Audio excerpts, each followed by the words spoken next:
এই বর্ষায় তিনটে জিনিস একটু খেয়াল রাখবেন। এক, এই বর্ষাতে গাছের গ্রোথ কিন্তু খুব সুন্দর হয়, তাই পিঞ্চিং করতে ভুলবেন না। পিঞ্চিং কি, ঠিক ডগার এই অগ্রভাগটা একটু নখের সাহায্যে ভেঙে দেবেন, তাহলেই পিঞ্চিং হয়ে গেল। ভেঙে দেওয়ার সাথে সাথেই দেখবেন যে এই যেখান থেকে ভাঙছেন ঠিক সেই গোড়া থেকেই আবার দুটো, তিনটে, চারটে করে ব্রাঞ্চ আসা শুরু করে দিচ্ছে। আর যত পরিমাণ ব্রাঞ্চ পাবেন তত পরিমাণ কিন্তু ফুলের সংখ্যা বৃদ্ধি হবে। এটা গেল একটা বিষয়।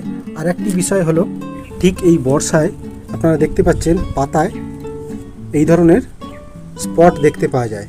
এই রকম স্পট যদি আপনারা সবুজ পাতায় দেখতে পান, অর্থাৎ যে কাঁচা পাতা, সেই কাঁচা পাতা যদি আপনারা দেখতে পান, তাহলে কিন্তু রুট ট্রিটমেন্ট অবশ্যই করবেন। ব্যাবিস্টিন পাউডার জলে গুলে গোড়ায় দেবেন, তাহলে কিন্তু অনেকটাই সংক্রমণ কম হবে।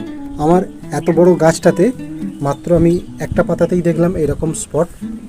আর তৃতীয় বিষয়টি হলো, সেটা হলো এই সময় তলার দিকের কিছু পাতা বর্ষাকালে হলুদ হয়ে যাবে, এই ধরনের হলুদ হয়ে যাবে। এই হলুদ পাতা কিন্তু আপনাদের তুলে ফেলে দিতে হবে। এই হলুদ পাতা তুলে ফেলবেন। আর গোড়ার দিকে যদি শুকনো কালো পাতা থাকে সেইগুলো কিন্তু পরিষ্কার করে দেবেন। এতে কিন্তু ফাঙ্গাসের সম্ভাবনা অনেকটাই কম থাকবে। এই তিনটে বিষয় আপনারা যদি একটু খেয়াল করেন, আপনাদের গাছও কিন্তু খুব সুন্দর বেড়ে উঠবে এই বর্ষায়।